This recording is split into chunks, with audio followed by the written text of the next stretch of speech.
Julia Parker's dress was yanked upward in the middle of the crowded banquet hall, a violent slice through the room's fragile silence, an explosion that seemed to crack the air itself.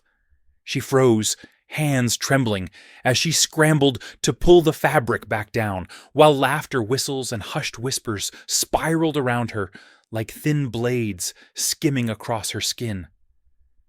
Eric Dalton, wearing that tilted, arrogant smile designed to deepen her humiliation, lifted his chin in a taunting display.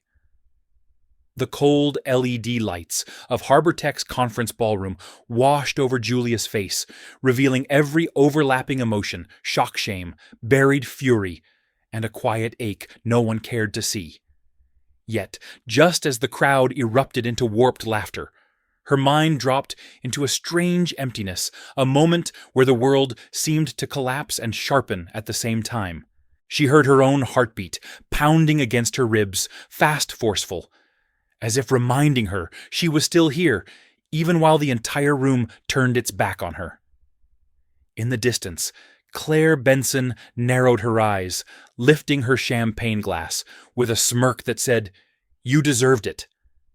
Tara Hill kept her head down, pretending to scroll through her phone, but her shaking shoulders betrayed the laughter she was trying to stifle. Every stare felt like an icy needle piercing Julia as she struggled to keep her knees from buckling. Part of her wanted to run, to disappear through the emergency exit at the back of the room. But another part, the part forged by years of swallowing disrespect, the part far stronger than her unremarkable appearance suggested, stayed still. It stayed upright. It stayed inside that raw, exposed humiliation. Eric stepped forward, his voice hitting the floor like dropped metal. "Relax, Parker, it was just a joke." The word joke cut into her like a blade. A joke everyone found funny. A joke where she alone was the target. She lifted her head, the dark depth of her eyes no longer shaking. Anger, yes, hurt plenty. But above all, a bitter clarity. This place had never seen her as a human being. No one noticed her uneven breathing, her tense shoulders, her fingers digging into the hem of her dress to stop them from trembling. Tom Edwards. Her manager stood among the crowd, his expression flickering between wanting to intervene and fearing the shattering of the artificial atmosphere around them. Afraid to upset a star employee, afraid of trouble, afraid of responsibility, afraid and silent. That silence was the deepest cut of all. Everything happened as fast as a spinning gust, yet in Julia's mind, time stretched out like barbed wire. She looked around. No one approached. No one asked if she was all right. Not a single hand reached out. Only laughter. Only hungry, delighted eyes. Only phones held up to capture her pain. A small world cheering over her humiliation. But then, within that sea of eyes, Julia suddenly saw something with crystal clarity. This moment would not bury her. It would awaken her. This humiliation, the kind that had crushed countless others, was igniting into a burning line of fire along her spine. A reminder that she was not born to be stepped on. When the music resumed and the crowd drifted away, as if nothing had happened, Julia took a long breath, her gaze sharpening like steel forged in heat. She did not know what she would do next. She only knew one thing: this would not end here. Not the way they wanted. Not with her disappearing into silence. One day, this very room would look at her differently, and they would remember this moment as the beginning of something they never saw coming. The next morning, Julia Parker walked into Harbor Tech headquarters with faint, dark circles under her eyes from a sleepless night, yet her posture stayed straight and her steps steady, as if the humiliation from the previous evening was not powerful enough to break her. The office glowed with the scent of expensive coffee and luxurious perfume, the large glass panels reflecting hundreds of confident young people in dark blazers, polished leather shoes, and sneakers that cost half her monthly salary. But Julia still appeared in her old black midi dress, the white shirt she had ironed carefully the night before, and her hair tied low and neat. A presence both separate and misplaced, in a world where people valued style above everything. And they the ones sipping $6 lattes while glancing at her $3 lunchbox had already decided she did not belong here long before they even knew what she did. As Julia walked past the workstations, Claire Benson threw her a look as cold as stone. Oh, still wearing that dress, Claire murmured just loud enough for two women beside her to burst into giggles. Tara Hill tilted her head, her smile sweet like syrup, but edged with hidden blades as she added, "I swear she owns exactly 3 outfits and rotates them through the week." Julia did not respond. She set her bag down, opened her laptop, and let her fingers move quickly across the keyboard. To others, she was merely a quiet, plain, harmless girl. But anyone who looked closely would see the razor-sharp focus in her eyes, the thing that had carried her through countless misjudgments from the world. In the technical team's area, Derek Miles had his feet propped on the desk, cold brew in hand, letting out a teasing whistle when Julia sat down. "Parker, no grocery tote today. Must have just washed it, huh?" The tech bros erupted in laughter, one even lifting his phone as if to take a picture. Julia looked straight at Derek, her voice low and steady. "Your back end crashed again. If you want to finish this sprint, you should look at your code instead of at me." The group fell silent for half a second before pretending nothing happened. But something in her response hit them where they were vulnerable, a kind of dignity they were not used to seeing in someone they believed beneath them. Still no one said a word. It was easier to treat her as the shared target. In the elevator, Vanessa Reed looked Julia up and down, as if inspecting a defective item in a second-hand shop. "Julia, don't you ever get tired of looking like you are auditioning for the role of a nun every day?" The entire cabin burst into laughter, loud but hollow. Julia held her gaze and simply said, "I am here to work, not to perform." When the doors opened, she stepped out without looking back, though her heart pounded against her ribs as if trying to escape. Isolation seeped into every corner of the office. In the meeting room, when Julia walked in, people went silent just to stare at her. Mike from the dev team said loudly enough for the others to hear, "Who put the poverty soup on the table when he saw her lunchbox?" Laughter rose again. Julia opened it and ate slowly, trying to ignore the eyes on her. But inside, every word, every smug laugh felt like a needle puncturing her, leaving tiny wounds no one could see. Sometimes Tom Edwards glanced at her from across the conference room, his expression caught between concern and reluctance. But he never said anything. Just like the night before, he watched, then avoided. A moment that made Julia understand something clearly in this world. The silence of those with power could be crueler than the mockery of cowards. When the clock struck 11, Julia stepped into the pantry to get water. But as her hand touched the cup, she heard Lauren whisper behind her, "She must be so broke, she eats the same thing every day." "Yeah, and she still acts like she is above everyone." A short laugh followed. Julia took a deep breath, forcing her voice to stay calm. "At least I do not need to look at others to feel okay about myself," she said, then walked away. Lauren froze. The laughter vanished, but Julia did not win. No one won. She was only trying to keep herself from shattering inside. And right then, among the scent of burnt coffee and the rhythmic clatter of keyboards, Julia realized something. This place did not just underestimate her, it was trying to grind her down piece by piece. But instead of breaking, something else was forming within her. A very small, very quiet shift. A vow without sound.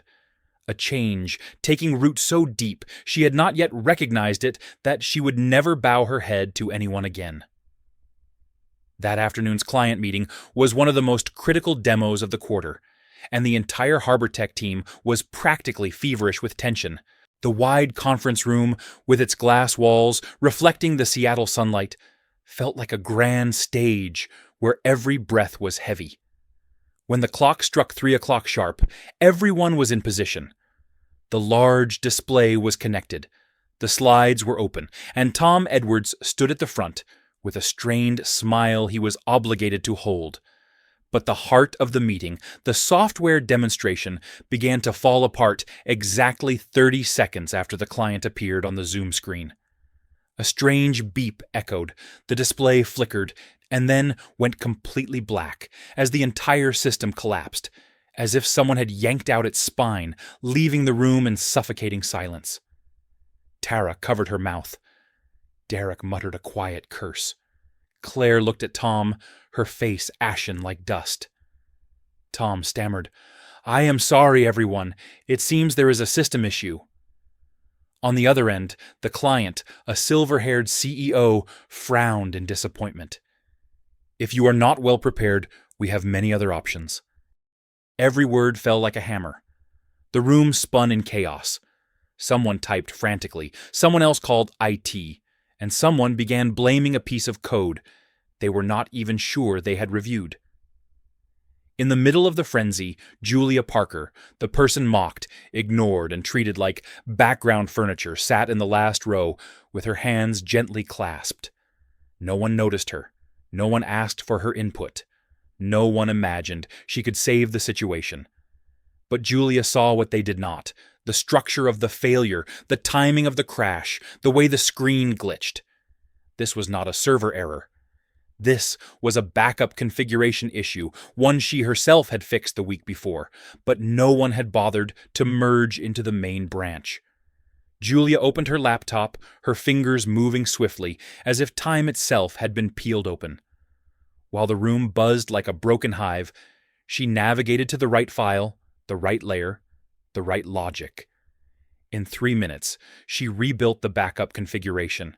In 4 minutes, she restarted the frozen module.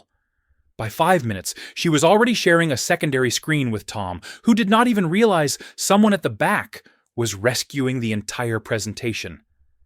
The large display lit up again. The slides ran smoothly, and the room froze in disbelief. The CEO on the other end stopped speaking and raised an eyebrow. Tom hesitated, then said, "Yes, we have resolved the issue." He looked around, as if finally aware someone had intervened. Who? Who fixed it? A quiet but steady voice answered, "I did." Julia stood her expression calm in a way that stunned the room. Everyone turned to look at her, as if she had stepped out of smoke. The same people who mocked her lunchbox, who said she dressed like a librarian, now stared with their mouths slightly open. Claire's face flushed red. Derek dropped his gaze to the table. Tara touched up her lipstick, trying to act unbothered, but her trembling hand betrayed her. Tom swallowed hard before saying louder and clearer, "That was Julia Parker. She just saved this demo." The client nodded, his tone low, but impressed. Quick response, "Good. Whoever did that deserves a raise." A simple sentence, yet it shattered the entire wall of contempt so many had built around her. Julia sat down again, her hands trembling slightly from the adrenaline, but her eyes lit with something she had lacked for far too long: belief in her own worth. After the meeting, the office felt different, as if its colors had shifted. People no longer laughed at her. They still glanced, but now those glances carried hesitation, a hint of respect, and an uneasy realization that the person they dismissed was the one who kept the whole team from disaster. Derek walked past her desk without a word, but his steps slowed by a beat. Tara seemed ready to start a conversation, then only pressed her lips together and continued on. Claire stared at her long enough to make even herself uncomfortable. Julia said little, simply put on her headphones, and worked as she always did. But something had changed, a small crack in the way they saw her, a crack that would only grow wider. Because they had just witnessed the truth they had denied for so long, beneath her unassuming exterior, burned a fire none of them had the right to extinguish. And this was only the beginning. Even though the demo had been saved in spectacular fashion, the respect Julia Parker received lasted only through a few awkward glances and a handful of half-hearted nods, before dissolving as if it had never existed. In an office where many egos were larger than their actual abilities, admitting the worth of someone they once belittled was something they simply did not possess the courage to do.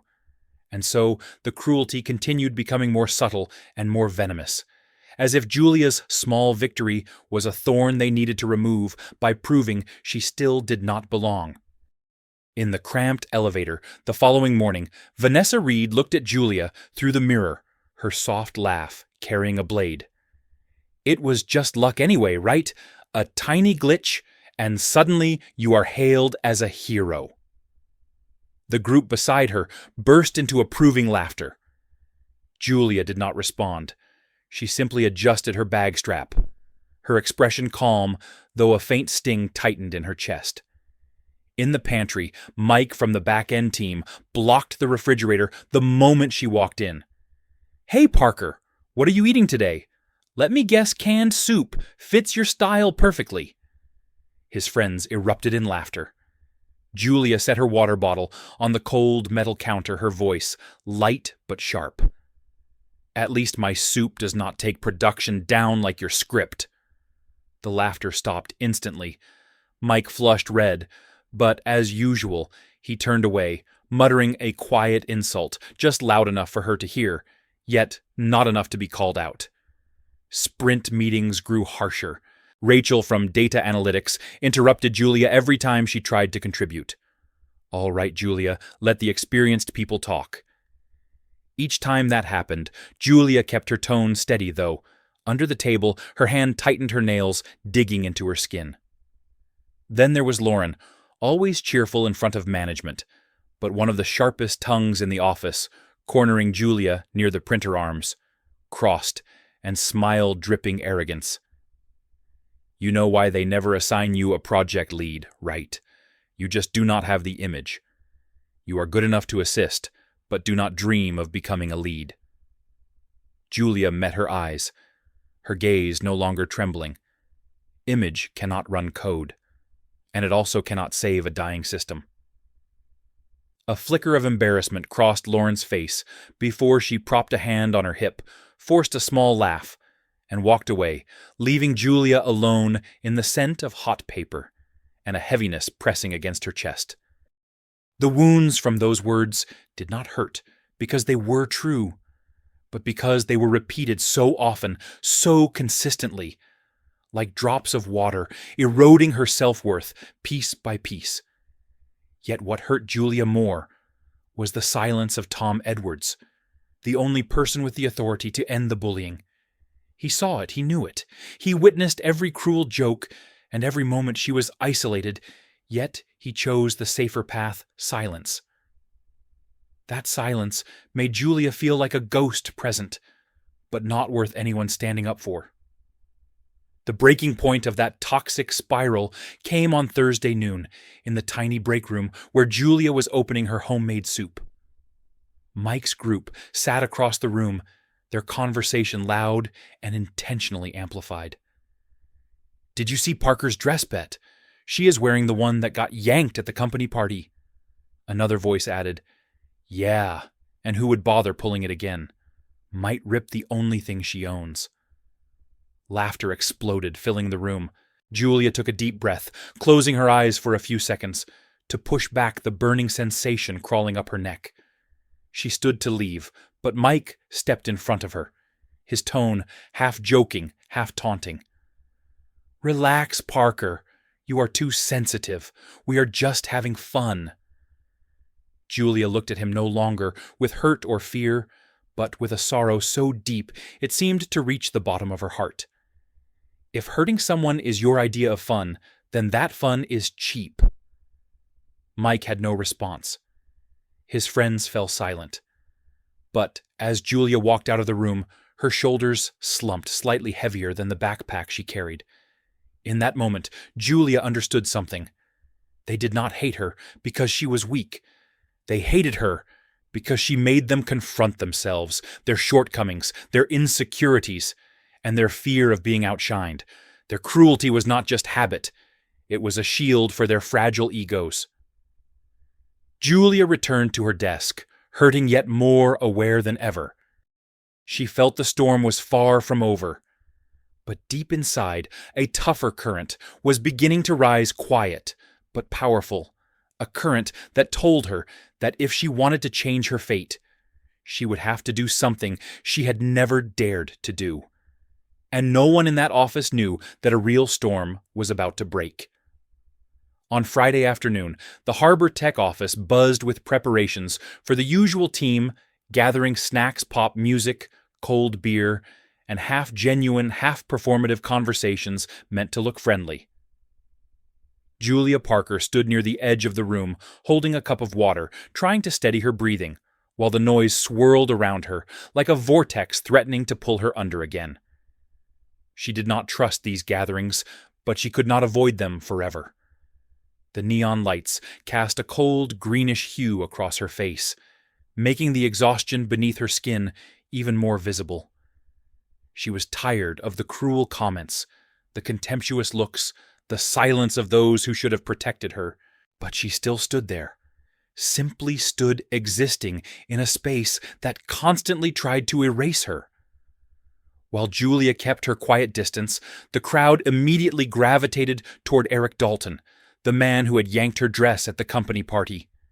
He wore a black bomber jacket and laughed loudly, dominating the room as if he owned it. Others, including Mike Loren and Tara, gathered around him like he was the sun and they were orbiting planets. Then, in an instant, Eric spotted Julia. His eyes flashed with that familiar glint of mockery, that sickening sparkle of warped power, the joy of shrinking someone else. "Hey, everyone," Eric said loudly, his voice slurred with beer. "Look who it is, the queen of meaty dresses." A few scattered laughs followed. Julia inhaled slowly. She did not want confrontation. She just wanted peace. But people with weak courage always sensed silence as an invitation to attack. Eric moved toward her, too fast, too familiar, and this time he did not hesitate. He grabbed the hem of her dress and yanked. The fabric snapped upward. A patch of skin flashed into view for a split second. The music stopped, as if someone had cut the power. The air froze. The entire room fell into a horrifying silence, followed by broken, toxic laughter. Julia stood there, her hands shaking, as she pulled her dress down as fast as she could. The water in her cup splashed onto the wooden floor, spreading into a cold stain that matched the chill unfurling in her chest. Her breath shortened, her eyes stung, and her heart felt crushed inside her ribs. Part of her wanted to run, to disappear, to let them win. But then, in the middle of that brutal humiliation, something rose within her, not uncontrolled rage, but a clarity sharp as steel. Julia lifted her head and looked straight at Eric. Her eyes no longer trembled. They were still as night water so deep that Eric faltered for a heartbeat. Then, with a voice clear enough to cut through the crowded room, she said, "I hope you are brave enough to do this in front of your mother or your sister." A heavy silence dropped like a stone. Eric's face tightened, a flush of anger, mixed with something that looked uncomfortably close to fear creeping from his neck to his ears. The crowd shifted their gaze. They were not laughing, not mocking. They were looking at Eric the way people look at someone whose mask has just been ripped off in front of everyone. Tom Edwards pushed through the crowd, his face pale. "Eric. Meeting room, now."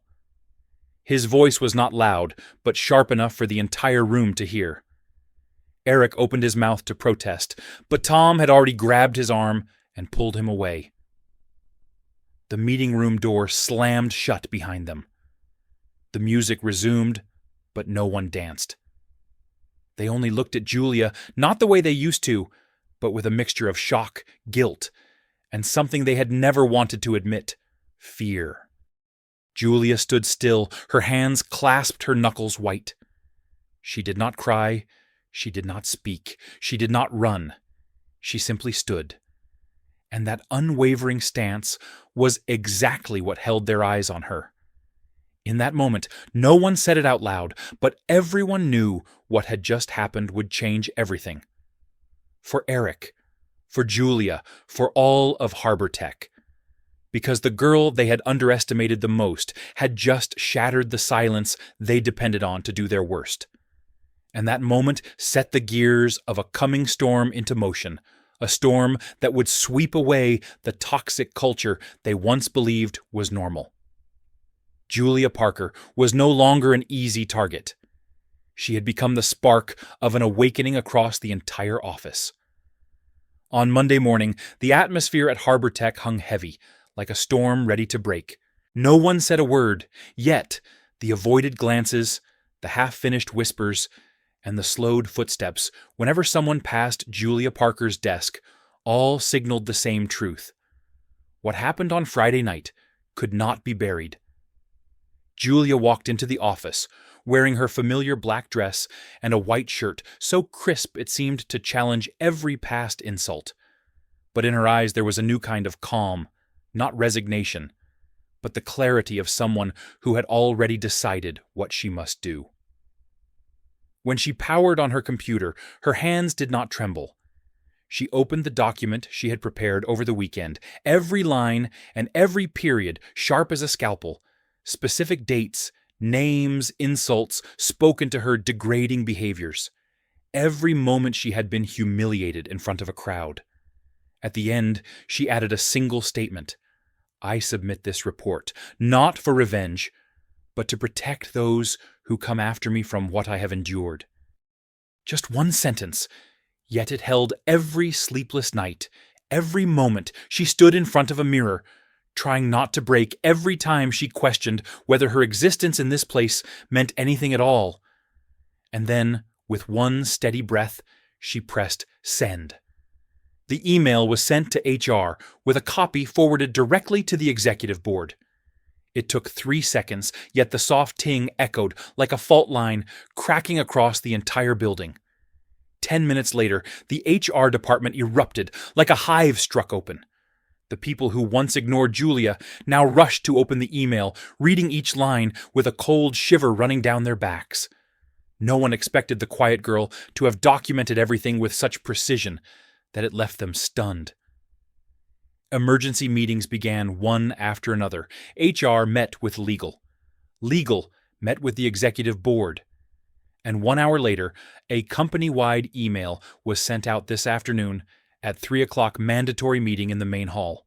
Topic: internal investigation regarding harassment and a toxic workplace environment. The office froze. Mike swallowed hard. Lauren felt her stomach twist. Claire and Tara turned pale as ash. None of them imagined that Julia Parker, the person they had dismissed, so easily could shake the entire company to its core. While they panicked, Julia sat at her desk quietly, just as she always had. But within that silence was a new steadiness no one dared underestimate anymore. At 3 o'clock, Harbor Tech's main hall filled to the last seat. Chief Executive Officer Margaret Cole stepped forward, her gaze sharp and cold enough to make several people lower their eyes. No polite introduction, no soft preamble. She spoke bluntly, "We have failed to protect an employee." The room shuddered. All whispers vanished. Margaret looked around her eyes, landing on specific faces. Humiliation, mockery, exclusion, and harassment are not company culture. They are cruelty. And today it ends. She held up a printed copy of Julia's email. The employee who submitted this report documented every incident with admirable honesty and rare courage.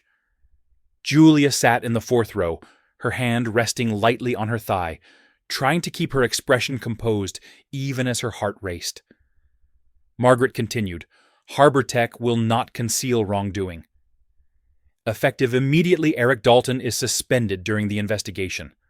All involved departments must participate in mandatory hearings. The company will implement a new safe workplace policy under the guidance of the employee who submitted this report. A soft wave of shock rippled across the room. The employee who submitted the report, Julia would help advise company policy. That was more than acknowledgement. It was a declaration that her worth had never depended on the things they used to ridicule her. The air tightened like a drawn violin string. People risked a glance at Julia, then quickly looked away, shame written clearly across their faces. Julia, though her throat tightened with emotion, kept her back straight and her eyes bright. For the first time since she walked into this place, she did not feel small. When the meeting ended, the same people who used to laugh at her slowed their steps as they passed her seat. No one spoke, but for once their silence was not contempt. It was fear, respect, and the unmistakable realization that they had misjudged her more deeply than any mistake they had ever made in their lives. And Julia understood one thing with perfect clarity: this was not the end. This was only the moment when those who had done wrong began to face themselves. Her own journey, one filled with pain, but also immense strength, had only just truly begun. After that fateful meeting, the Harbor Tech office seemed to wrap itself in an entirely different atmosphere. Where the hallways had once echoed with mocking laughter and whispered insults aimed at Julia Parker, now every step felt heavy and cautious, as if the entire company were walking across thin ice. As Julia moved past the rows of desks, she could feel eyes landing on her from every direction. No more contemptuous looks, no more venomous smirks. Instead, there was confusion, embarrassment, even remorse, a transformation that just a week earlier would have felt impossible to her. Claire Benson was the first to approach her. Claire, always immaculate, always sharp, like a slab of ice.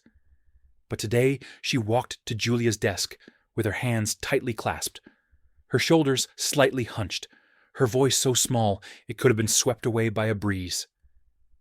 Julia Sucker. Claire drew in a deep breath, swallowing something heavy in her throat.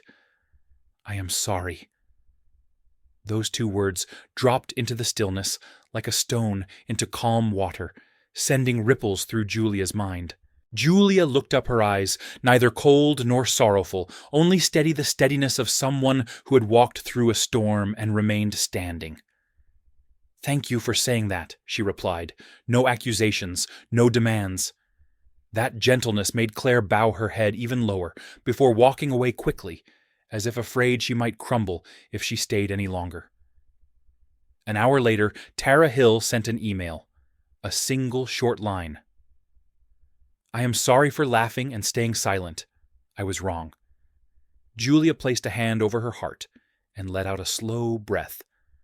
Not because she needed their apologies, but because it meant the pain she endured was no longer being treated as a joke. By the afternoon, Derek Miles from the engineering team passed her desk, saying nothing, but pausing for half a second to offer a small nod. His eyes held none of the arrogance they once did. It was a different kind of silence, one that acknowledged wrongdoing. The entire office seemed to be examining itself.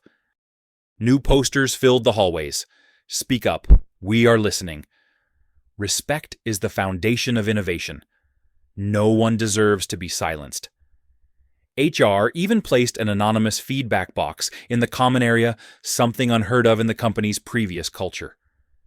Julia saw these changes the way one sees sunlight after a long stretch of overcast days. Not blinding, not sudden, but unmistakable. Some people avoided her eyes out of shame. Some tried to smile more genuinely. Some whispered to one another about the moments they had ignored for too long, the scenes of bullying they had chosen not to interrupt.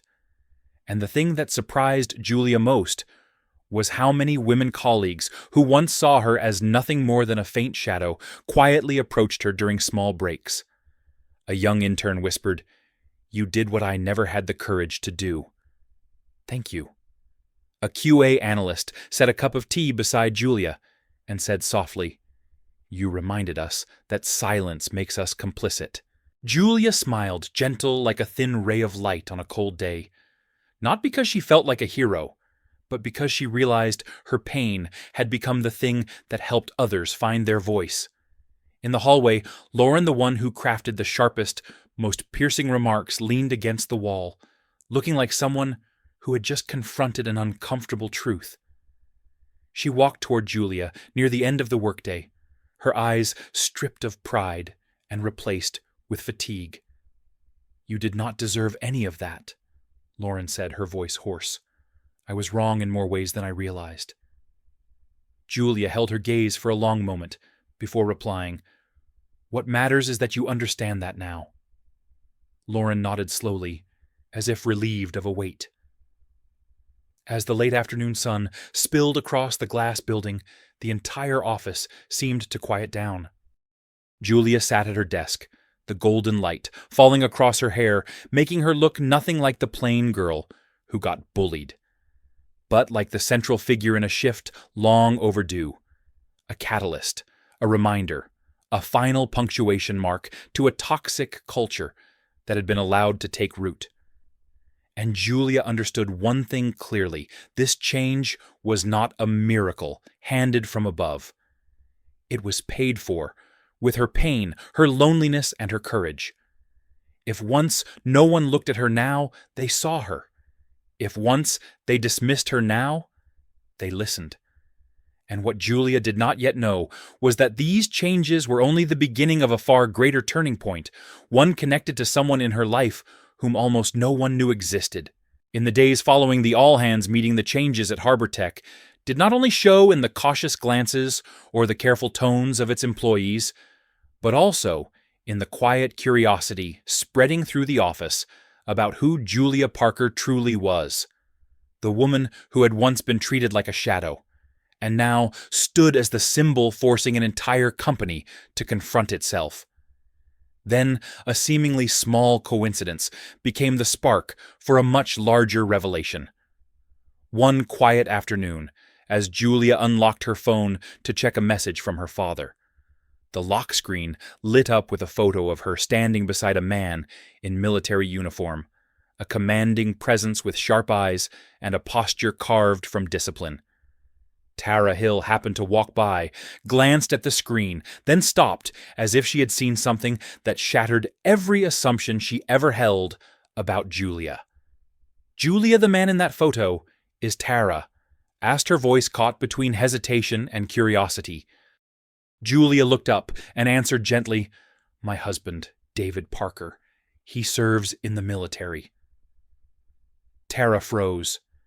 Not because Julia had a husband, but because the man in the photo looked like a high-ranking officer, someone shaped by battlefields and ironclad discipline.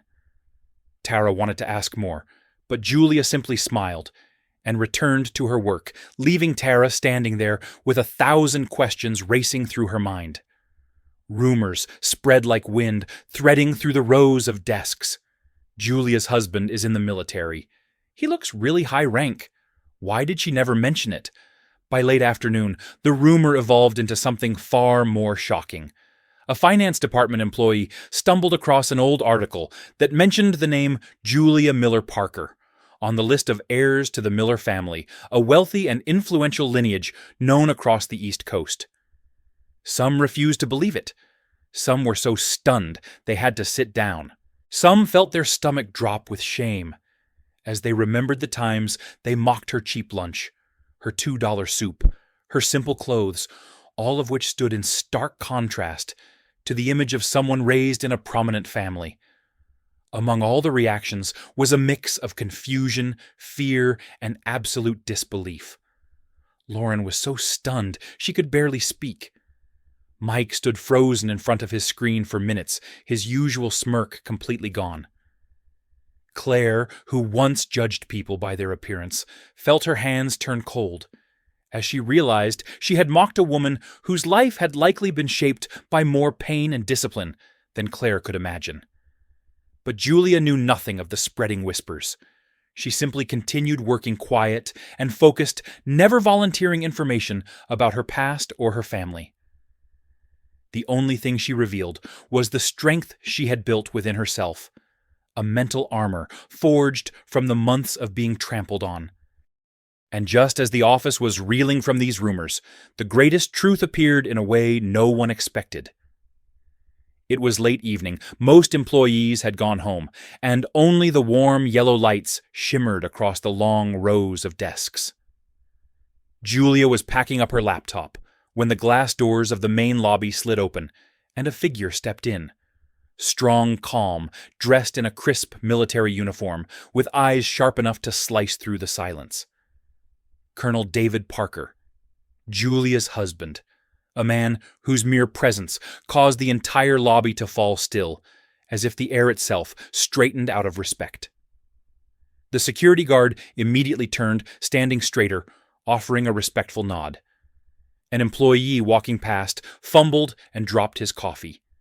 David walked toward Julia's desk, his voice low and warm. "Time to go home, Jules." Julia smiled a soft, tender smile the office had rarely seen. She packed her things and stood beside him, two people who looked like they came from entirely different worlds, yet somehow fit together so effortlessly it stunned anyone watching. And what truly froze the office was the expression on every face. Eric, returning briefly after his suspension notice, stood rooted to the floor, his hands shaking until the papers in them slipped to the ground. Claire stopped mid-step in the hallway, her mouth slightly open, eyes wide with dread. Lauren stood, hidden behind the pantry door, her back pressed to the wall as if hoping to disappear into the shadows. No one said a word. Not a single sound broke the silence. As Julia and David walked toward the exit, his hand rested gently on the small of her back, a protective, loving gesture that spoke volumes. And in that moment, every employee felt a truth burn through them like fire. They knew nothing about this woman. Nothing about her strength. Nothing about the person she had been. Nothing about the past they had judged so carelessly. Only when the automatic doors slid shut behind them, leaving the office in absolute silence, did everyone finally grasp a painful, undeniable reality: they had insulted the wrong person. And now they would have to live with it. After the night, Colonel David Parker appeared at Harbor Tech. The atmosphere inside the office shifted in a way no one dared speak aloud. Yet everyone felt it down to their bones.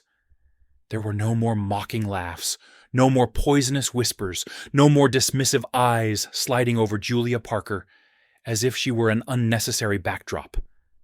In their place was a different silence, heavy, dense, and frightening enough that every person was forced to confront themselves. On Monday morning, an internal email announced Eric Dalton's employment was terminated immediately. No explanation, no defense, no chance to make amends. Just one short line: severe violation of workplace safety policy. But to those who witnessed the gathering that night, it read like a long overdue sentence for someone who had poured far too much toxicity into the people around him. Some whispered that Eric argued with the legal department, insisting it had all been a joke. But in the end, he still walked out of the building with a small cardboard box, his eyes hollow, stripped of the arrogant swagger that once made people turn their heads. No one escorted him. No one spoke to him. No one dared stand near him. They were afraid of being associated with him. But deeper than that, they were afraid of seeing their own reflection in his downfall. For Claire, the company removed her from the promotion shortlist. She received the notice while pouring coffee, her hands shaking enough to spill drops onto the counter. She understood perfectly well this was the consequence of the words she had thrown at Julia. Words she once believed no one cared about, and no one would remember. Lauren seemed to lose the light in her eyes. She became quiet, withdrawn, avoiding Julia every time she entered a room.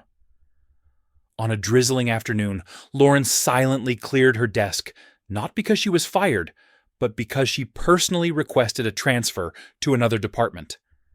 No one knew the real reason, but everyone could guess she could no longer bear the weight of her own guilt. And Mike, the one who always set traps disguised as jokes, suddenly moved through the office like a declawed animal, cautious and subdued. Whenever Julia walked past, he lowered his head and said nothing. That silence spoke more truth than 1,000 apologies. Yet the deepest impact came not from the individual punishments, but from the change within each person. The women who had watched Julia being bullied, but stayed silent out of fear, now recognized that their silence was its own form of cruelty. Slowly they became braver, speaking up in meetings, stepping in when they saw injustice. The quieter men grew more considerate, paying attention to their words and behavior. Even those who once followed the crowd began to correct themselves, as if Julia's story had cracked open a fault line beneath the toxic culture that had lingered for far too long.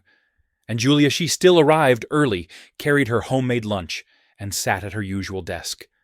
But now, each step she took no longer carried the fear of being hurt. She was not the center of attention, nor did she want to be a symbol. She simply wanted to do her work in peace. And for the first time, that peace became real. The security guard nodded to her with genuine respect. People who once looked through her now offered small smiles or quiet greetings. And Tom Edwards, the man who once stayed silent, now waited by the meeting room door to thank her for her behind-the-scenes contributions to the new policy. Julia did not seek glory. But that acknowledgement, small as it was, felt like a bandage over wounds she had been covering alone for months. At the end of the day, as Julia packed her things, the evening sun cast a soft glow across her face, forming a faint halo of light. Not the halo of power or wealth, but the halo of someone who stood up in the very place that tried to drown her. In that quiet moment, Julia understood she had not only saved herself, she had done what many others never dared to do. She had changed an entire culture. An old truth had ended. A new chapter for Harbor Tech began the day Julia Parker chose not to be silent anymore. 1 week after the incident, Harbor Tech held its second all-hands, meeting this time not to handle a crisis, but to publicly usher in a new era of corporate culture. The hall was packed, quiet conversations, woven with a sense of anticipation. When Julia Parker stepped inside, the back doors thudded softly behind her, and every gaze turned toward her, not with curiosity or malice, but with respect. She took a seat in the second row, her back, straight hands resting lightly on her lap, calm as if none of the storms she had survived had ever touched her.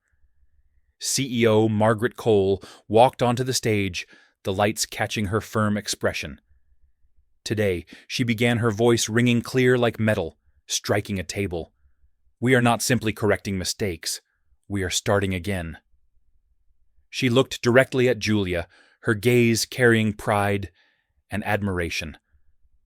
I would like to introduce the person who will work alongside us in building the new workplace integrity policy. The person who taught us a powerful lesson about courage and resolve. Everyone knew exactly who she meant. Margaret raised her hand. Please welcome Julia Parker. A ripple of surprise moved through the room. Julia rose and walked toward the stage as applause swelled around her, sincere and warm enough to steal her breath for a moment. She drew in a deep breath and faced the sea of faces. Faces that had once turned away, once mocked her, once stepped on her dignity, and for the first time, she felt no fear. I am not someone who enjoys standing in front of a crowd, Julia, began, her voice soft but steady. And I never thought I would stand here. The hall fell completely silent. But I understand something now. Silence in the face of wrongdoing is not peace. It only prolongs the pain. She looked around, letting her eyes meet each cluster of people without bitterness or accusation. I stayed silent because I thought I was not strong enough. But it turns out all I needed was to take one step forward. A quiet, emotional sigh drifted from the back. Julia pressed her lips together, her tone lower, but unwavering. I do not want anyone else to go through what I did. And if I can play even a small part in preventing it, I will. Applause erupted, thunderous and unrestrained, loud enough that Julia had to bow her head slightly to keep her composure. Those who once hurt her, Claire, Tara, Lauren, Mike, joined the applause, not to erase their guilt, but to acknowledge the worth they had failed to see. As Julia stepped down from the stage, several female colleagues gently touched her arm, their eyes filled with gratitude. Tom Edwards stood waiting at the end of the aisle and finally said the words she had deserved long ago. "Julia, thank you for not giving up." Julia offered a small, quiet smile, the kind of smile she had lived behind for so long. And as she walked out of the hall, the afternoon sunlight fell across her shoulders like a soft blessing. No one at Harbor Tech saw Julia as a shadow anymore. They saw her as someone who had shifted the wind. A pillar, a symbol of standing firm. And from that day on, every door that had once been closed to Julia, Parker began to open. From the perspective of an organizational culture expert, Julia Parker's journey reveals a timeless truth. Real strength does not come from appearance titles or how others perceive us, but from the ability to stay standing when we are pushed down and the courage to speak what is right, even when faced with an entire crowd choosing silence. Every company, every workplace is built on one of two choices: to nurture kindness or to tolerate cruelty. And sometimes it takes just one person like Julia, steadfast, resilient, brave enough to break the silence, to transform an entire system. If this journey resonated with you, please like the video to help spread this story of resilience. Subscribe to follow more meaningful stories, and before you leave, comment the phrase "stand strong" as a reminder that sometimes all it takes is one person standing up for the whole world to change.